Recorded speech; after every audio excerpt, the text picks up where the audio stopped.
Hallelujah, hallelujah, hallelujah.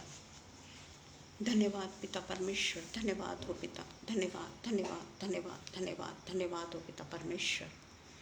आपके पिता परमेश्वर जलाल के आगे हम आते हैं पिता परमेश्वर, आपसे हम प्रार्थना करते हैं कि आप हमको पिता परमेश्वर सही रास्ता दिखाइए। हम जो पिता परमेश्वर संसार की गतिविधियों में बहुत ज़्यादा फंसे हुए हैं पिता परमेश्वर, हम आपसे प्रार्थना करते हैं कि हमें पिता परमेश्वर एक सही रास्ता दिखाइए। पिता परमेश्वर, हम आपके जलाल को पिता परमेश्वर हल्के में ना लें। हम पिता परमेश्वर आपकी उपस्थिति को हल्के में ना लें, क्योंकि पिता परमेश्वर जो भी कुछ अप एंड डाउन्स हमारी ज़िंदगी में हैं, उसके लिए पिता परमेश्वर हम दुनियादारी में भी फंसते चले जाते हैं। जबकि पिता परमेश्वर हम दुनियादारी से अलग हो जाना चाहते हैं, क्योंकि आपका वचन कहता है कि हम एक साथ में दो स्वामी की सेवा नहीं कर सकते। या हम दुनिया के हो जाएं या हम प्रभु यीशु मसीह के हो जाएं। और पिता परमेश्वर, हमें तो यही बात सोचती है कि हम दुनियादारी से दूर होकर केवल और केवल आपके अधीन हो जाएं पिता। कि पिता परमेश्वर जैसा आप हमसे सेवा लेना चाहें, शैतान ज़रूर पिता परमेश्वर हमको बुरे तरीके से पिता परमेश्वर अपने अधीन करना चाह रहा है और पिता परमेश्वर वो आपसे दूर करना चाह रहा है। पर हम जानते हैं कि जब हमने आपको अपने आप को सौंप दिया है पिता परमेश्वर, ऐसी परिस्थितियों से आप हमें खुद पिता परमेश्वर नजात दिलाएंगे। और पिता परमेश्वर जो शैतान चाहता है उसमें पिता परमेश्वर हम उसकी इच्छा को कभी भी पूरा नहीं होने दे। ये सामर्थ आपसे हम मांग लेते हैं पिता परमेश्वर, और आपसे प्रार्थना करते हैं पिता परमेश्वर, ये दुहेरी ज़िंदगी से हम सबको मुक्त कर पिता। कोई भी ऐसा व्यक्ति नहीं है पिता परमेश्वर जो संसार को नहीं चाहता, चाहे वो कितना भी पिता परमेश्वर धार्मिक कहलाता हो, कुछ भी हो, पर फिर भी संसार को अपने साथ में लेकर ही चलता है पिता परमेश्वर। संसार में ऐसी कई अच्छी बातें हैं जिनको लेकर हम चलने वाले हो सके। हम पिता परमेश्वर मृग जाल के पीछे ना दौड़ें, हमको पिता परमेश्वर मृग तृष्णा न हो, ताकि पिता परमेश्वर हम अपनी जीवन की प्यास बुझाने के लिए पिता परमेश्वर हम उस मृग तृष्णा की तरह हम भागते न चले जाएं पिता परमेश्वर, जहाँ पर कहीं पे भी हमको जल नहीं मिलेगा, हमारी प्यास नहीं बुझेगी, क्योंकि जीवन का जल तो केवल और केवल आपके पास है। और वो जीवन के जल को पीने के लिए हम हरणी की तरह पिता परमेश्वर हाँफें। जिस तरीके से हरणी पिता परमेश्वर पानी को देखकर पिता परमेश्वर भागती चली जाती है, भागती चली जाती है, भागती चली जाती है, वैसे ही पिता परमेश्वर हम आपके वचनों के भूखे, आपके वचनों के प्यासे और जीवन के जल को पाने वाले पिता परमेश्वर हम होने पाए।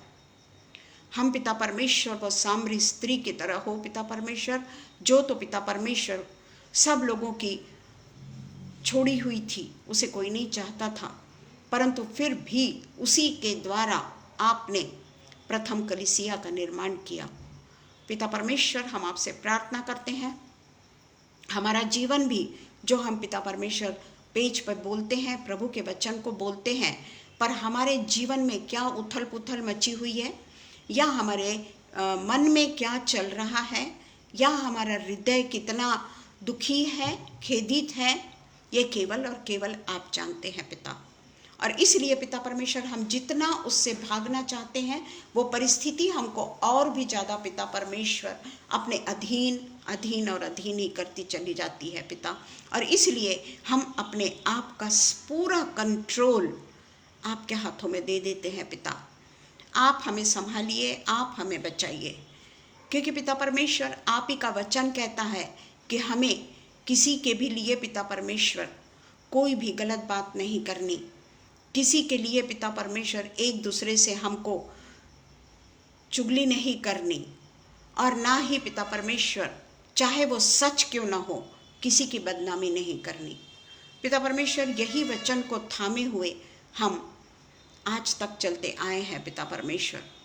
परिस्थितियां ज़रूर पिता परमेश्वर हमारे कंट्रोल के बाहर जाते हुए दिखती है, परंतु हमारा खुदा जब हमारे साथ है, जिसने किसी को नहीं छोड़ा, जो पिता परमेश्वर पापी हैं, हम जिस तरीके से पापी हैं, परंतु आपने अपने लहू को बहाकर हम पापियों को उद्धार का एक मार्ग बताया। हम पापियों के पापों को आपने पिता परमेश्वर क्रूस पर अपने ऊपर ले लिया। इससे ज़्यादा बलिदान हम क्या चाहते हैं पिता परमेश्वर। इसलिए पिता परमेश्वर, हम वो पापों की गर्द से हमेशा जिस तरीके से छुटकारा पाते आए हैं, उसी तरीके से पिता परमेश्वर हमारा मनुष्यत्व ऐसा हो जाए जो परमेश्वर को भाता हुआ हो। हम वो मनुष्यत्व में आ जाएं। हम किसी को खुश ना करें, हम किसी के लिए दिखावा ना करें, हम कितना अच्छा बोलते हैं या नहीं बोलते हैं ये बातों की हम परवाह ना करें, क्योंकि पिता परमेश्वर को तो टूटे फूटे शब्द ही पसंद है।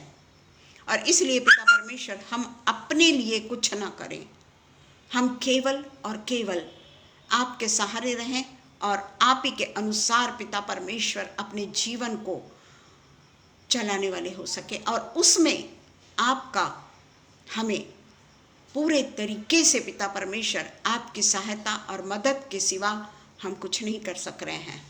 और इसलिए पिता परमेश्वर, हम आपसे स्वर्गीय सामर्थ्य को मांग लेते हैं, सारे दुखों को सहने की हिम्मत मांग लेते हैं। सारे पिता परमेश्वर, ऐसी परिस्थितियों को हम आपके कदमों पे रख देते हैं जो हर एक मनुष्य के सामने आती है, पर वो परिस्थितियों से वो दुखित होता है, खेदित होता है, मन उसका कट जाता है, पर जब वो अपने परमेश्वर के पास में जाता है, असीम शांति को पाता है। हम आपका धन्यवाद धन्यवाद और धन्यवाद करते हैं ये सुंदर समय के लिए, जो पिता परमेश्वर आज आगरा मसीह मंडली के द्वारा फिर से हमको ये पेज पर आने का मौका मिला। जब पिता परमेश्वर हम कोई प्लेटफॉर्म पर आकर बोलते हैं पिता परमेश्वर, आपका पवित्र आत्मा हमको चारों तरफ से घेर लेता है पिता परमेश्वर। हम अपने मुंह से नहीं, परंतु शुरू में ज़रूर हम बुद्धि का प्रयोग करते हैं, परंतु धीरे धीरे धीरे धीरे आप अपना कंट्रोल हमारा ले लेते हैं पिता, और हम जो भी बोलना चाहते हैं वो आपके पवित्र आत्मा से सरोबार होकर हम बोले, ये हम आपसे प्रार्थना करते हैं पिता। ये वचन पिता परमेश्वर ऐसे लोगों तक पहुँचे जिन्होंने आज तक ये वचन को नहीं सुना है। वो कैसे होगा ये मैं आप पे छोड़ती हूँ पिता। वो पिता परमेश्वर जिम्मेदारी मैं आप पर छोड़ती हूँ पिता परमेश्वर, कि ये वचन उनको मिले जिन्होंने आज तक ये वचन को नहीं सुना, और उनके जीवन में परिवर्तन आने वाला हो सके पिता परमेश्वर। वो यीशु मसीह को पहनने वाले हो सके पिता परमेश्वर। ये सारी जिम्मेदारी आप पर हम छोड़ देते हैं पिता। आप ही हमारे लिए रास्ता निकालिए पिता परमेश्वर। पिता परमेश्वर, हम भूखों को खाना खिलाने वाले हो, पेट भरे लोगों को खाना खिलाने वाले ना हो पिता परमेश्वर, जो वचन को जानते हैं और ये कमेंट्स करते हैं कि ये ऐसा नहीं करना चाहिए, वो वैसा नहीं करना चाहिए। बाहरी दिखावे के ऊपर लोग बात करते हैं पिता। बाहरी दिखावे से हम अलग हो जाए पिता। हमारा अंदर में हृदय हमारा कितना साफ है ये हम देखें। बाहरी जो भी कुछ बाहरी दिखावा है उसको छोड़ के हमारा हृदय कितना पवित्र है। परमेश्वर को बाहरी दिखावा पसंद नहीं, परमेश्वर को सच्चा हृदय पसंद है, क्योंकि परमेश्वर का वचन ही कहता है हृदय एक ऐसी चीज है जिसमें असाध्य रोग लगा है। अगर हम शरीर की बातें करते हैं पिता तो हम में असाध्य रोग लगा है, पर अगर हम परमेश्वर के वचन के अनुसार बातें करते हैं, परमेश्वर का वचन जो हमको किस तरीके से हमने अपने जीवन को बिताना है, किस तरीके से अपने जीवन को मोड़ना है, हमारा हृदय किस तरीके से हमको कंट्रोल में करना है, उसके लिए हम अपने अंतरात्मा से लड़ें, ना कि शारीरिक दिखावे के लिए पिता परमेश्वर। हम अपनी अंतरात्मा से उस चीज के लिए युद्ध करें पिता परमेश्वर कि आज भी मेरा हृदय कलुषित है पिता, तो इसे धो और साफ कर पिता परमेश्वर। हमारे पूरे व्यक्तिमत्व का, अंदरूनी व्यक्तिमत्व का ताबा हम आपको देते हैं पिता परमेश्वर। हमारा पिता परमेश्वर, हमको आप पूरे तरीके से सरोबार अपने पवित्र आत्मा से भर दीजिए पिता परमेश्वर। हम जो भी कुछ अन्य लोगों के लिए, जो पिता परमेश्वर आपके वचन के भूखे हैं, प्यासे हैं और उन्हें वो वचन नहीं मिल रहा है, उन लोगों के लिए हम प्रार्थना करते हैं पिता कि ये जो इतना बड़ा पिता परमेश्वर फेसबुक का जो पिता परमेश्वर हमको सहारा मिला है, उसके द्वारा पिता परमेश्वर हम हरेक के पास में यीशु मसीह की शांति को पहुंचाए, जो शांति हमें हर खतरों से, हर दुखों से, हर बीमारियों से, हर परेशानियों से दूर करती है। वो अंतरात्मा की शांति हम आज सब लोगों के लिए मांग लेते हैं पिता। जितने भी पिता परमेश्वर लाइव हैं उन सब के लिए पिता परमेश्वर हम ये शांति को मांग लेते हैं, और जो ऑफलाइन भी देखेंगे उनके भी लिए पिता परमेश्वर हम असीम शांति को क्लेम करते हैं पिता परमेश्वर। सारी बातों के लिए पिता परमेश्वर हम आपको धन्यवाद देते हैं। प्रार्थना हमारे उद्धारक यीशु मसीह के नाम से मांगते हैं, सुनिए और कबूल करिए। आमीन पिता, आमीन, आमीन। प्रेज द लॉर्ड अनुपम भैया, praise the Lord Rohini, Gauri, praise the Lord. और जितने भी यहाँ पर उपस्थित हैं, नागेश भैया प्रेज द लॉर्ड, जितने भी यहाँ उपस्थित है, शबनम प्रेज द लॉर्ड, हर एक को परमेश्वर के नाम से मैं जय मसीह की बोलती हूँ। आज का वचन हम शुरू करेंगे। आज का वचन है जो हम आज बोलने जा रहे हैं वो है ग्रीडीनेस के ऊपर। ग्रीडीनेस जो मनुष्य में सरोबार भरा हुआ है। परमेश्वर पे हमको घमंड करना है, हमको अपने पे घमंड नहीं करना। हमारा पिता परमेश्वर जो हमको संभालता है, हमारा पिता परमेश्वर जो हमारी बातचीत को बदल देता है, हमारा पिता परमेश्वर जो हमको प्रार्थना में हम नहीं जानते कि हम क्या मांगे, पिता परमेश्वर अपने आत्मा के द्वारा हमसे बात करता है। ये क्या कम बात है कि परमेश्वर हमारे साथ में सदा सदा और सदा चलते रहता है। वो हमारे दामन को कभी नहीं छोड़ता। वो जानता है कि मनुष्य को अगर वो छोड़ दे तो मनुष्य भटक जाएगा, और इसलिए पिता परमेश्वर सदा हमें बाहों में पकड़ के रखता है। प्रेज द लॉर्ड ग्रेस दीदी, पकड़ के रखता है। और इसीलिए परमेश्वर कहता है कि घमंड उस चीज़ का करो, अगर हम अपने पे भी घमंड करते हैं तो उस चीज़ का करें कि हमारा हृदय कितना शुद्ध है। हर कोई जानता है कि उसका हृदय कितना शुद्ध है, हर कोई जानता है उसके विचार कैसे हैं, हर कोई जानता है कि उसमें घमंड है या नहीं है। और घमंड किस चीज़ का? अगर हम घमंड करते हैं, अगर हम यीशु मसीह के लिए घमंड करते हैं कि मैं यीशु मसीह के संतान हूँ, अगर मैं घमंड करती हूँ कि मैं यीशु मसीह के पद चिन्हों पे चलूँ, अगर मैं घमंड करती हूँ कि बाइबल में लिखे हुए वचन के अनुसार मैं अपने जीवन को जी रही हूँ, अगर मैं घमंड करूँ तो बाइबल के एक एक वचन को मैं पालन करती हूँ, उसकी आज्ञाओं का मैं पालन करती हूँ, इस चीज़ पर मैं घमंड करूँ, ना कि संसार की बातों पे कि मेरे पास में सांसारिक संपत्ति, सांसारिक जो भी कुछ स्टेटस, सांसारिक ऐश्वर्य कितना है मेरे पास, इस चीज़ पे तो हर कोई घमंड करता है, हर कोई घमंड करता है। इस चीज़ पे अगर मैंने घमंड किया तो क्या मैं परमेश्वर की पुत्री हुई? क्या मैं परमेश्वर की चुनी हुई सेविका हुई? ये चीज़ पे तो हर कोई घमंड करता है प्रियो, कौन नहीं करता? अगर हम भी उसी तरीके से करें तो हम में और दूसरों में क्या फ़र्क है? हर चीज़ को, जो भी फैमिली मैटर क्यों न चल रहा हो, बहुत कठिन परिस्थितियां क्यों न चल रही हो, उस परिस्थितियों से, वो परिस्थितियां जो है ना, वो हमको सिखाती है कि तू नंगा है, तेरे पास में कुछ नहीं है, जो तेरे पास है उसके भी लिए लड़ाई झगड़े हो रहे हैं और तू भी उसमें इन्वॉल्व है। तू घमंड करती है। इतना परमेश्वर का आशीषें मिलने के बाद में भी, स्वर्गीय आशीषें भी, आत्मिक आशीषें भी और जगीक आशीषें भी, क्या नहीं दिया है परमेश्वर ने। हर कोई अपने मन से पूछ के देख ले कि ये आशीषें हम सबके पास में है या नहीं है। कौन सी ऐसी चीज है जिससे परमेश्वर ने हमको अलहदा करके रखा है।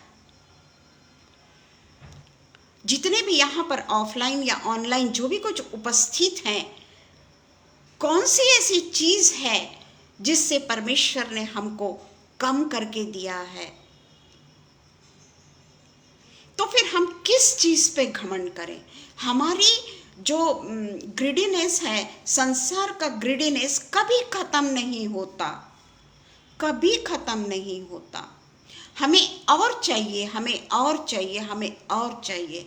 जितना ज़्यादा हमारे पास में सांसारिक शैतानी रूपी पैसा जितना ज़्यादा हमारे पास में आते जाता है ना, हमारा लोभ बढ़ते जाता है, हमारा लोभ बढ़ते जाता है। रोहिणी बराबर बोल रही है कि परमेश्वर ने हमको सबसे उत्तम दिया है, उत्तम दिया है परमेश्वर ने हमें। फिर भी हम उस चीज पे घमंड करते हैं कि मेरे पास में कितना है, किसने दिया, ये हम भूल जाते हैं। बल्कि परमेश्वर, मैं फिर बताती हूँ, परमेश्वर कभी भी नहीं चाहता कि हम गरीब रहें। परमेश्वर ये नहीं चाहता। पर परमेश्वर ये भी नहीं चाहता कि धनवान जिस तरीके से परमेश्वर के लिए पास में इसीलिए जाता है कि पिता परमेश्वर मुझे और दे देना, उसके पास तो इतनी बड़ी गाड़ी है, मुझे कम से कम एप्पल का फ़ोन ही दे दे। अगर जैसे हमारे पास में नहीं है, मान के चलिए हम बोलेंगे कि पिता परमेश्वर केवल एप्पल का एक फ़ोन दे देना मुझको। परमेश्वर बोलेगा कि तेरे पास में जो 11,000 का 16,000 का फ़ोन है, क्या उसमें तू परमेश्वर का वचन नहीं सुना रही? वो तेरे को क्या तकलीफ दे रहा है? काहे को होना एप्पल का फ़ोन? पर ये हमारा ग्रीडीनेस है। नहीं, मेरे पास है ना पैसा, मैं खरीद सकती हूँ ना। उस चीज़ में निश्चित ही हमको संसार की चीज़ों को यानी नहीं खरीदना, मैं ऐसा नहीं बोल रही हूँ। उसके पीछे दौड़ना, उसके पीछे दौड़ना। हम यीशु मसीह के चरित्र को देखें और हमारे चरित्र को देखें। यीशु मसीह के पास में क्या क्या था, वो तो मसीहा है, उसी का तो वचन हम सुनाते हैं, उसी की तो उपासना हम कर रहे हैं, उसी के लिए तो आज हम बैठे हैं यहाँ पर, परमेश्वर के वचन की भूख और प्यास लेकर। अपने कामों को छोड़कर हम बैठे हैं यहाँ, हर कोई। अभी तो सबका खाना बनाने का समय है ना? कहीं ना कहीं तो कोई ना कोई बिजी है, ऑफिस से आया है, कहीं ना कहीं से आया है और उसको उसके घर की रिस्पॉन्सिबिलिटी है।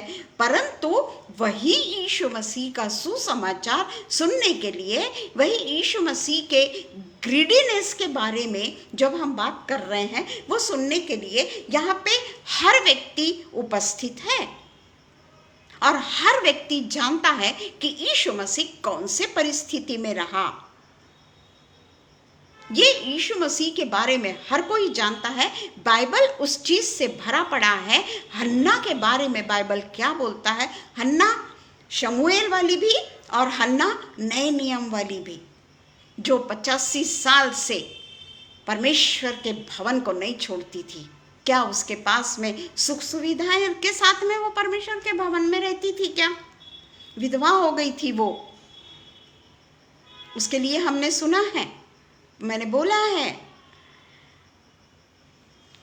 क्या वो विधवा होने के बावजूद भी वो अपनी सारी ऐश्वर्य को मांगती थी क्या कि पिता परमेश्वर तो मुझे ये दे दे, पिता परमेश्वर तो मुझे वो दे दे? आप बताइए कि आपने कभी देखा क्या कि परमेश्वर ने किसी को कमतरता से दिया है?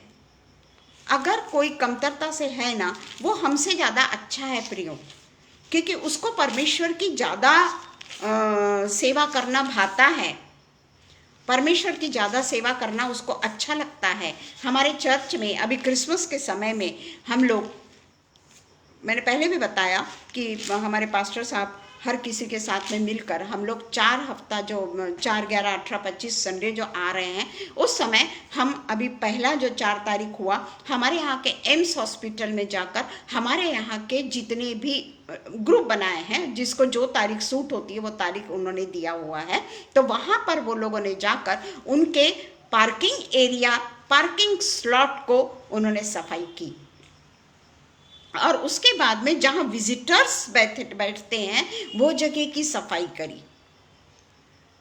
और एक हमारी जो संस्था है यहीं की, वो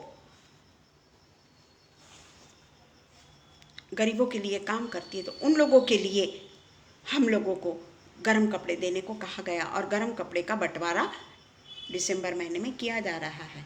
ये काम ना हमको हमेशा करना है, हमको केवल यीशु मसीह के बर्थडे के समय ही ये काम नहीं करना है। कई ऐसे लोग होते हैं जिनको हमारी ज़रूरत होती है, हो सकता है वो उनके पास में सब कुछ है, पर उनके पास में परमेश्वर का वचन नहीं है,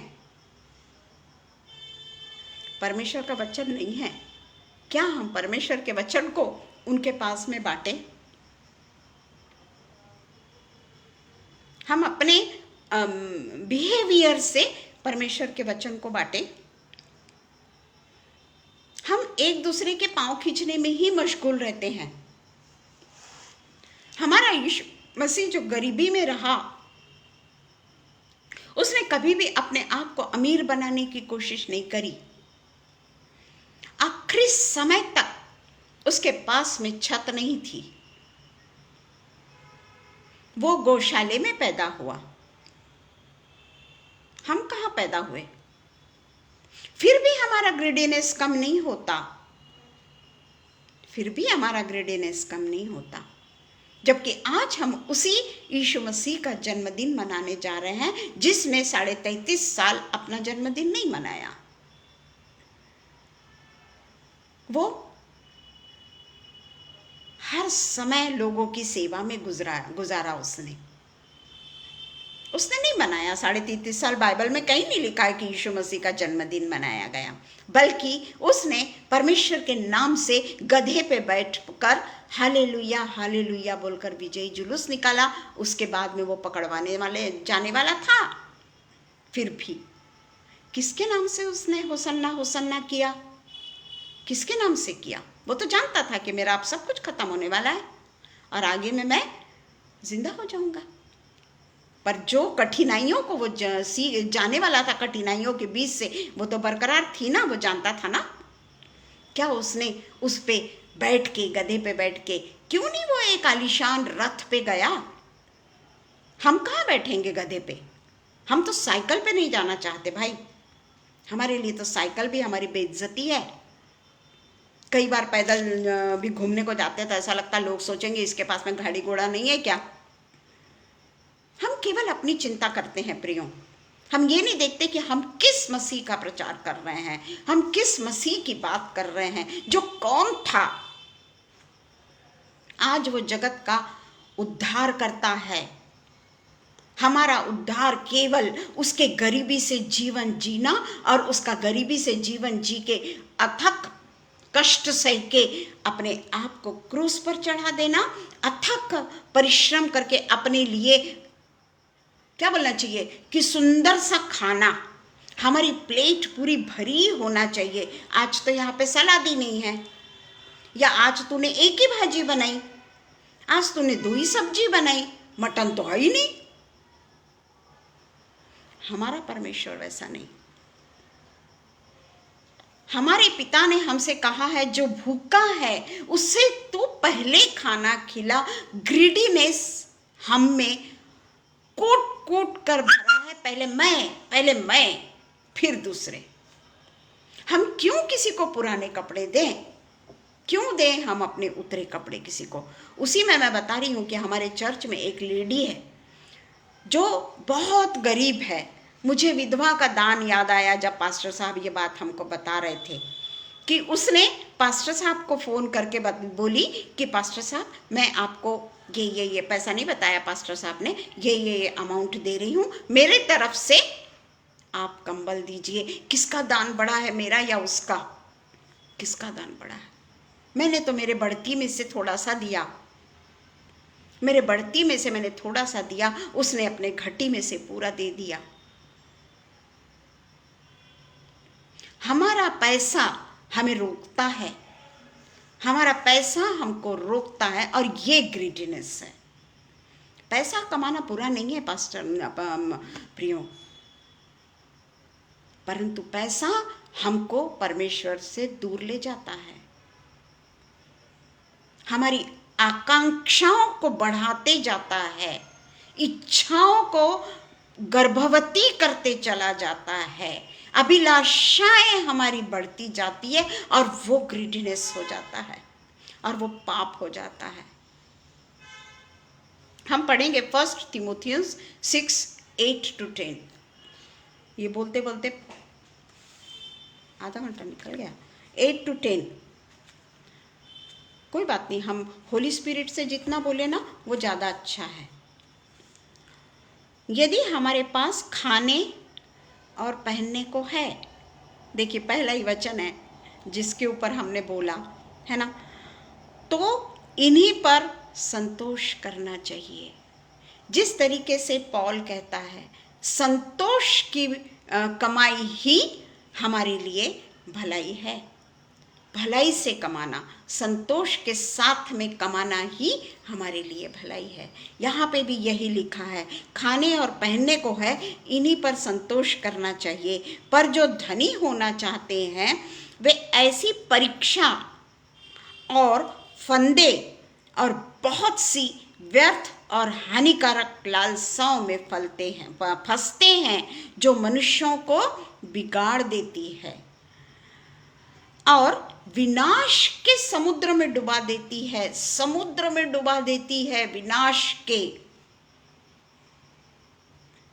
आज ये जो हमने अभी तक बोला वही हम पढ़ रहे हैं, क्योंकि रुपयों का लोभ सब प्रकार की बुराइयों की जड़ है, जिसे प्राप्त करने का प्रयत्न करते हुए बहुतों ने विश्वास से भटककर अपने आप को नाना प्रकार के दुखों से छलनी कर लिया। अपने आप को ही मार रहे हैं हम, अपने आप को ही हम लोग अपने आप को चाबुक मारे चले जा रहे हैं ग्रीडीनेस का। हमको परमेश्वर कुछ नहीं बोल रहा, शैतान भी नहीं बोल रहा, पर हम शैतान की अभिलाषाएं जो है गर्भवती होकर पाप को जन्म देती है, हम उसको एनकरेज कर रहे हैं। ऐसा कहीं नहीं है कि तुम पैसा ना कमाओ, ऐसा नहीं है, पर परमेश्वर का वचन कहता है कि वो हमारे मन में हानिकारक विचार पैदा करती है। जब हमारे पास में बहुत पैसा आ जाता है ना, जब सब चीज़ों से हम परिपूर्ण हो जाते हैं, उसके बाद में हमको हर चीज़ का ग्रीडीनेस, हर चीज़ इससे भी अच्छी चाहिए, इससे भी अच्छी चाहिए। मेरे पास तो 4 ही कमरे हैं, अपन लोग 6 कमरे का घर ले लेते, क्या है तो 2 ही जन, पर हमारे पास में बहुत बड़ा घर है। वही पैसा हम इस तरीके से, गलत तरीके से इन्वेस्ट करते हैं, जबकि वो पैसा परमेश्वर कहता है उनको दो, तुम्हारे पास में इतना ही होना चाहिए, खाने और पहनने को हो, इन्हीं पर संतोष करना चाहिए। पर हम उसको बटोरने में लगे रहते हैं। अब मेरे को शब्द मिला, लोभ के कारण हम उसे बटोरने में लगे रहते हैं, हम उसको बिखराते नहीं। परमेश्वर ने कहा बिखराओ, बीजों को बिखराओ, परमेश्वर ने कहा, पर हम उसको बटोरने के लिए इतना भरसक प्रयत्न करते हैं कि धन से हम अपने आप को भर देना चाहते हैं। सबसे पहले धन जो है वो हमको प्रलोभन में डालता है, हमको प्रलोभन आता है, वो शैतान के प्रलोभन में हम फंस जाते हैं। शैतान यही चाहता है कि हम कैसे अलग हो जाएं परमेश्वर से, और वो उसका चुटकी भर का काम है, उसको कोई हमारे लिए मेहनत थोड़ी करनी पड़ती है। परमेश्वर से अलग करने के लिए उसको कोई मेहनत नहीं करनी पड़ती, वो तो चुटकी बजा के हमको परमेश्वर से अलग कर देता है। क्योंकि प्रलोभन ऐसा है जो हमको मूर्खतापूर्ण कार्य करने के लिए मजबूर करता है। हानिकारक इच्छाएं पैदा होती है हमारे मन में। मेरे पास 3-4 साल पुराना स्वेटर रखा है, मेरे पास 3-4 साल पुराने कंबल रखे हैं, अरे मेरे पास तो बहुत सारी चीजें रखी हुई है। वो हम कार का पीछे की डिक्की भर के लेके जाते हैं देने के लिए, डिक्की भर भर के लेके जाते हैं हम। कभी मन में आता है, कभी मन कचोटता है कि हम ये क्या कर रहे हैं। क्या हमारे पास में इतनी भी हैसियत नहीं, इतना लोभ हमारा बढ़ गया है, इतना हम बटोरने में लग गए हैं कि इतना बटोर लिया जो हमको जरूरत भी नहीं थी, जिसकी हमको जरूरत भी नहीं थी, हमने 2 साल बाद में उसको क्रिसमस के समय में हमने लोगों को दे दिया और बताया कि हमने बहुत बड़ा काम किया, बहुत बड़ा काम किया। यही डिस्ट्रक्शन जो है, बर्बादी, ये हमें बर्बादी की ओर लेके जाता है, ये हमें डिस्ट्रक्शन की ओर ले जाता है, ये हमें परमेश्वर के स्वर्गीय राज्य से जुदा कर देता है। क्योंकि परमेश्वर का वचन कहता है हमारे पास खाने और पहनने को हो तो इन्हीं पर संतोष करना चाहिए। मैं नहीं कह रही, ये मेरे भी लिए है ये वचन। इतने गर्म कपड़े रहते कि अपने डेली यूज के तो कपड़े जाने ही दो, बाहर के तो कपड़े जाने ही दो, वो तो गिर ही रहे हैं। शॉल अलग है, फिर उसके बाद में स्वेटर्स अलग है, अलग अलग चीजें हमारे पास में भरपूरी से। उसके कारण हम अंत में ऐसे हो जाते हैं कि मन को बटोरने वाली चीजें, मन को अच्छी लगने वाली चीजें, हमारी आंख जो है ना, आंखों की अभिलाषा, शरीर की अभिलाषा हमको प्रलोभन में डालती है। अरे ये कितना सुंदर स्वेटर है, हमारे पास तो पैसा है ही ना, खरीद लो। जबकि हमारे यहाँ ठंडी इतनी नहीं पड़ती, 1 महीना ठंडी रहती है हमारे यहाँ। अब तो लोग हीटर भी लगने को लगे हैं, कोई ज़रूरत ही नहीं रहती गर्म कपड़ों की। पर नहीं, हमको तो ये सब चाहिए। ऐसे लोग जो होते हैं वो अपने आप को रिस्टोर नहीं कर पाते, परमेश्वर के राज्य में वो रिस्टोर नहीं कर पाते अपने आप को। ये सच्चाई है प्रियो, कि वो रिस्टोर नहीं कर पाते अपने आप को। जिस तरीके से याकूब 1:3 कहता है, याकूब 1:13 और 15, 13 से 15 हम पढ़ेंगे। जब किसी की परीक्षा हो तो वह यह न कहे कि मेरी परीक्षा परमेश्वर की ओर से होती है। डिस्ट्रक्शन, किसके कारण परीक्षाएं हुई हमारे पास में? मूर्खतापूर्ण काम, वैभव के पीछे मूर्खतापूर्ण रूप से दौड़ना, ये हमको बर्बादी की ओर ले जाता है। ये है डिस्ट्रक्शन। इसलिए लिखा है कि यह न कहे कि मेरी परीक्षा परमेश्वर की ओर से होती है, क्योंकि ना तो बुरी बातों से परमेश्वर की परीक्षा हो सकती है और ना वह किसी की परीक्षा आप करता है। परंतु प्रत्येक व्यक्ति, ऐसा नहीं कि कुछ व्यक्ति, प्रत्येक व्यक्ति अपनी ही अभिलाषा से खींचकर और फंसकर, खींचता भी है वो और अपने जाल में फंसा भी लेता है हमको, क्योंकि जानता है वो कि ये लोभी है, इसको बहुत सुंदर सुंदर चीज़ें पसंद है, इसके घर में कई है, फिर भी ये खरीदेगा ज़रूर। हम अपने ही अभिलाषा से खींचकर और फंसकर परीक्षा में पड़ते हैं। फिर अभिलाषा गर्भवती होकर पाप को जन्म देती है, बढ़ती जाती है ना, क्योंकि अभिलाषा खत्म तो होने का नाम ही नहीं लेती, बढ़ती जाती है। बच्चों की अभिलाषा, पति की अभिलाषा, पत्नी की अभिलाषा पाप को जनती है, और पाप जब बढ़ जाता है तो मृत्यु को उत्पन्न करता है। जिस तरीके से आदम को परमेश्वर ने कहा था कि अगर तू इस फल को खाएगा तो तू मर जाएगा, तो क्या वो शारीरिक रूप से मरा? उसने तो यही सोचा होगा तो क्या वो शारीरिक रूप से मरा? उसको तो परमेश्वर ने अदन की वाटिका से ही निकाल दिया, सुरक्षित जगह से ही निकाल दिया परमेश्वर ने उसको। वो मृत्यु की बात है यहां पर, वो मृत्यु में हम फंसते हैं।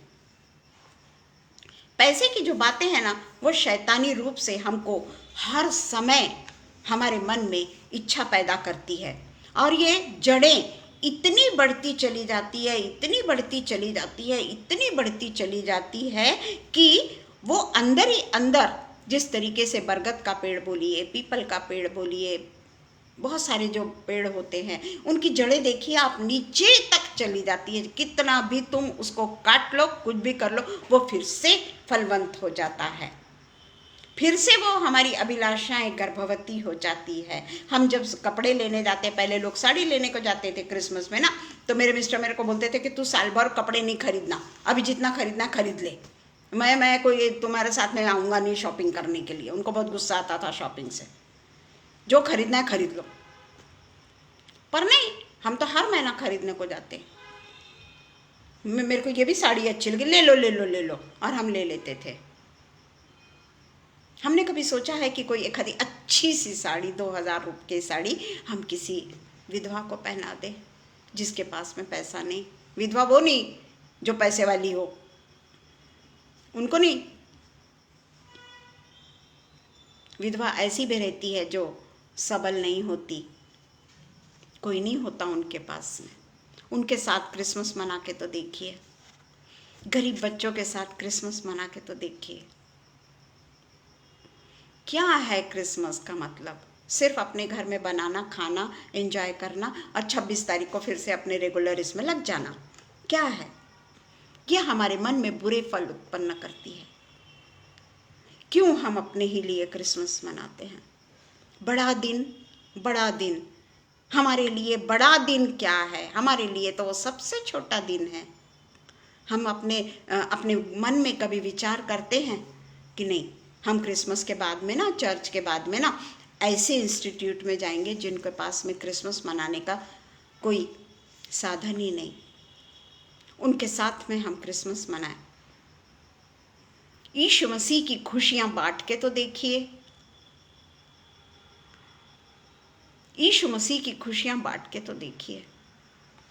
आज हमारे चर्च में हर एक यंग, बूढ़ा, जवान वो सेवा में लगा हुआ है, हर एक परमेश्वर की सेवा में लगा हुआ है।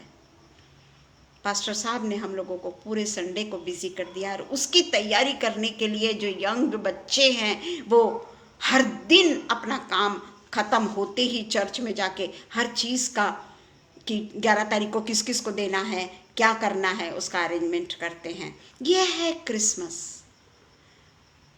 ठीक है ना, मैं ये नहीं बोलती कि कपड़े मत खरीदो, पर हमको कपड़ों की ज़रूरत नहीं है प्रियो। मेरे ख्याल से जितने भी यहाँ उपस्थित है, कोई ये नहीं कह सकता कि मैं सिर्फ क्रिसमस में ही कपड़े लेती हूँ। नहीं, मुझे तो नहीं लगता, इंक्लूडिंग मी। बोलती ज़रूर हूँ पर मैं भी वैसी हूँ। तो ये जो लोभ है ना हमको, ये लोभ जो है, ये इसकी जो जड़ें हैं ना, वो हमारे अंदर फैलती चली जा रही है, फैलती चली जा रही है। और ये जो लोभ की जो जड़ें हम पे फैलती चली जा रही है ना, ये हमारे मन में बुरे विचार को उत्पन्न करती है, अच्छे विचारों को हमेशा वो बगल दे देती है, क्योंकि उसकी जड़ें मजबूत है ना। हमारे जो अच्छे जो विचार है ना, वो खोखले हैं। वो तो सिर्फ जैसे पानी मिल गया, थोड़ा सा, थोड़ी सी मिट्टी मिल गई, वहाँ पे पेड़ आने लग जाता है। बरसात में देखना, थोड़ी सी भी मिट्टी मिल गई, हमारे बाजू में टीन के ऊपर भी थोड़ी सी भी अगर मिट्टी मिल गई ना, उसमें फला वो पेड़ आता है छोटा सा, अच्छा बड़ा भी हो जाता पानी मिलती, परंतु उसके बाद वो जल जाता है।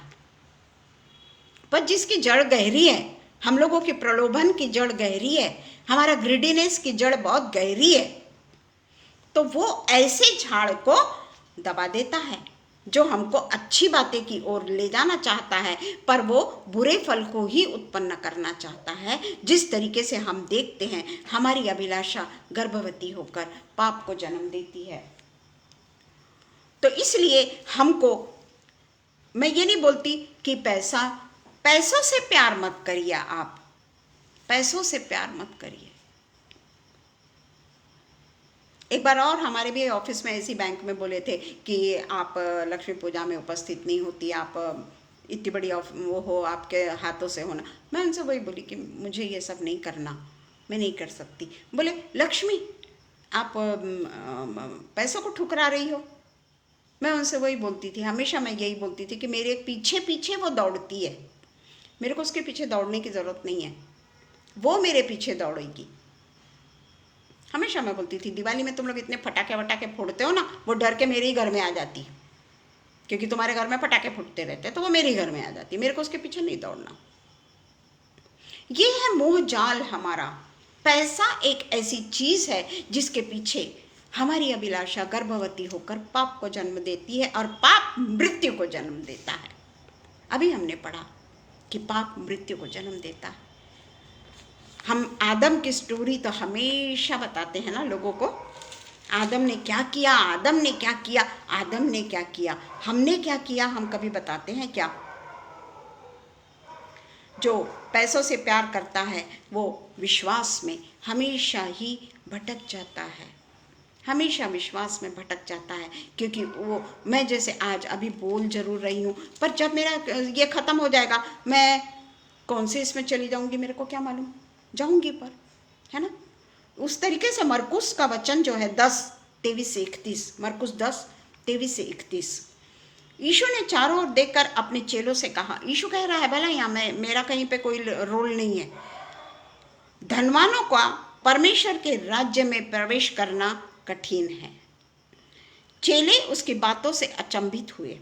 इस पर यीशु ने फिर उनसे कहा, हे बालकों, जो धन पर भरोसा रखते हैं उनके लिए परमेश्वर के राज्य में प्रवेश करना कठिन है। जो धन पर भरोसा रखते हैं, परमेश्वर के राज्य में धनवान के प्रवेश करने से ऊंट का सुई के नाके में से निकल जाना सहज है। वे बहुत ही चकित होकर आपस में कहने लगे, तो फिर किसका उद्धार हो सकता है? अब उद्धार किसका हो सकता है बताएंगे। हाँ, यीशु ने उनकी ओर देखकर कहा, मनुष्यों से तो यह नहीं हो सकता, परंतु परमेश्वर से हो सकता है, क्योंकि परमेश्वर से सब कुछ हो सकता है। पतरस उससे कहने लगा, देख हम तो सब कुछ छोड़कर तेरे पीछे हो गए हैं। यीशु ने कहा, मैं तुमसे सच सच कहता हूँ कि ऐसा कोई नहीं जिसने मेरे और सुसमाचार के लिए घर या भाइयों या बहनों या माता या पिता या बाल बच्चे खेतों को छोड़ दिया है। उस समय खेती चलती थी। आज हमारा व्यापार है, आज हमारा बिजनेस है, आज हमारी नौकरी है, आज हमारा सब कुछ। परमेश्वर का वचन जो है ना वो सबको इंक्लूड किया है। यहाँ मैं फिर से नहीं पढ़ूंगी, उसने सबको इंक्लूड किया है।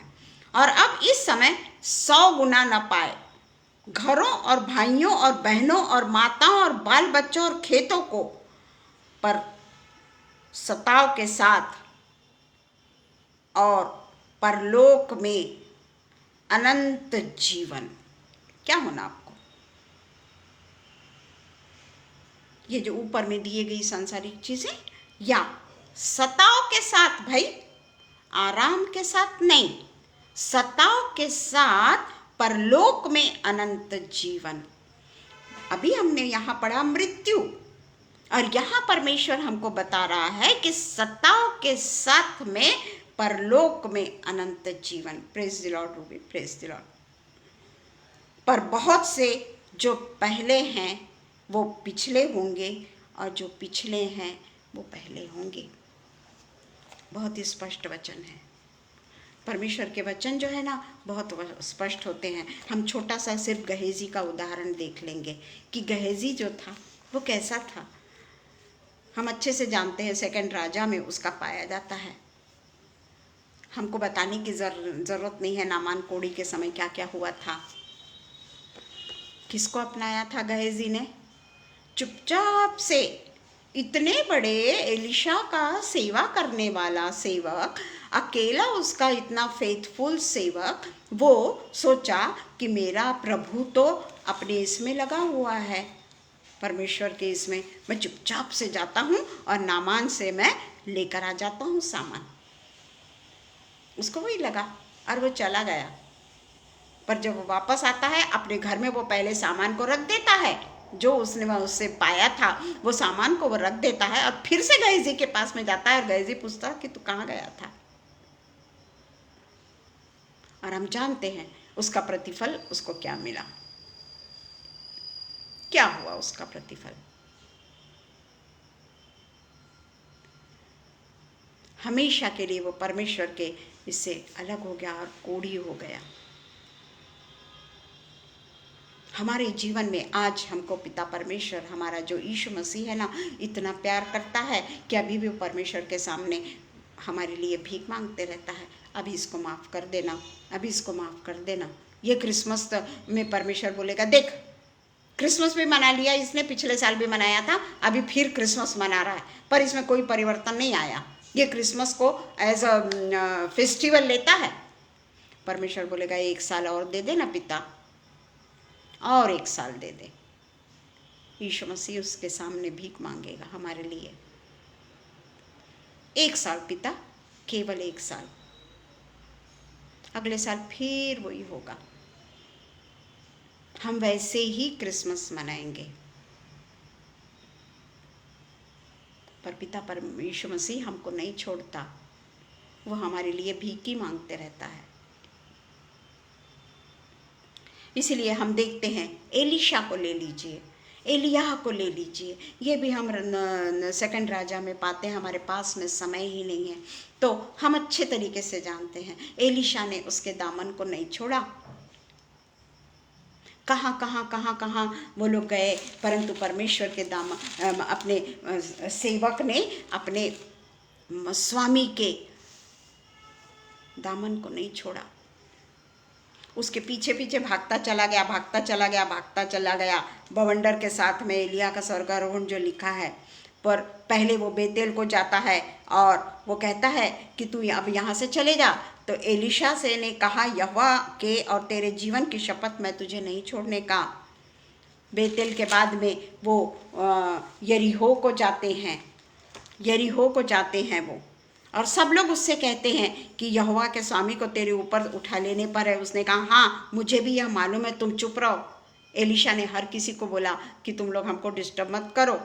वहाँ से वो बेतेल से यरीहो को गए, और यरीहो के बाद में वहाँ पर एलिशा, वहाँ पर भी लोग उससे वही करते रहे, पर एलिशा ने उसके दामन को नहीं छोड़ा। उसके बाद में हम देखते हैं कि यरदन के कोई दूसरा सा रहता, बाप रे मैं ये यरदन के उसको कैसे पार करूँगा। जान दे भैया, यहाँ तक तो ठीक है, बेतेल और यरीहो तक ठीक है, परमेश्वर ने तो देख लिया ना मेरे को कि किस तरीके से मैंने मेरे स्वामी की सेवा की। अब ये यरदन नदी को पार करना मुझसे नहीं जमता। वहाँ पे भी एलिशा को एलिय्याह कहता है कि तू अभी भी यहाँ से तू चले जा, क्योंकि यहाँ से मुझको उठा लिया जाएगा। वो कहता, नहीं मैं तुझे नहीं छोड़ने का। उसके पीछे जाता है। इसके ऊपर एक लेक्चर ही है पूरा, पीछे जाता है वो। आखिरी समय में वो उठा लिए जाने के बाद में देखने पाए तो तेरे लिए ऐसा ही होगा। आखिरी का उसका जो 2 राजा 2:10 एलिय्याह ने कहा, तूने कठिन बात मांगी है, क्योंकि वो डबल ब्लेसिंग मांग रहा है। हाँ, तो भी यदि तू मुझे उठा लिए जाने के बाद देखने पाए तो तेरे लिए ऐसा ही होगा, नहीं तो नहीं होगा। चलते चलते बात करते करते अचानक एलिय्याह उठा लिया गया। एलिशा को पता ही नहीं चला, पर उसके ऊपर एलिशा वो देखता रहा, पुकारता रहा, पर उसकी चादर उसके ऊपर आकर गिर पड़ी और एलिय्याह को पता ही नहीं चला। हाय मेरे पिता, हाय मेरे पिता, हाय इज़राइल के रथ और सवारों। वो दुख मना रहा है कि मेरा तो स्वामी चला गया। वस्त्र पकड़े, फिर फाड़ कर 2 भाग कर दिए और एलिय्याह की चादर उठाई जो उस पर गिरी थी। तब उसने एलिय्याह की वो चादर जो उस पर गिरी थी पकड़कर जल पर मारी और कहा, एलिय्याह का परमेश्वर यहोवा कहाँ है? जब उसने जल पर मारा तब वह इधर से उधर 2 भाग हो गया और एलिशा पार हो गया। बाइबल भरा पड़ा है आशीषों से। बाइबल में कहीं पे भी ऐसा नहीं है कि परमेश्वर ने लोगों को क्या क्या आशीषें दी, कितनी कठिन परिस्थितियों से उनको बचाया और डबल ब्लेसिंग दी, डबल ब्लेसिंग दी। उसका वो जो एलिय्याह के पीछे पीछे पीछे पीछे छोड़ा नहीं उसने उसको। मैं तो तेरे संगी रहूंगा, तू मेरे को आशीष दे, तो मैं तो तेरे संगी बना रहूंगा, मेरे को डबल पोर्शन ऑफ ब्लेसिंग दे। क्या हुआ? वो जीता ना। उसको ग्रिडीनेस आया क्या?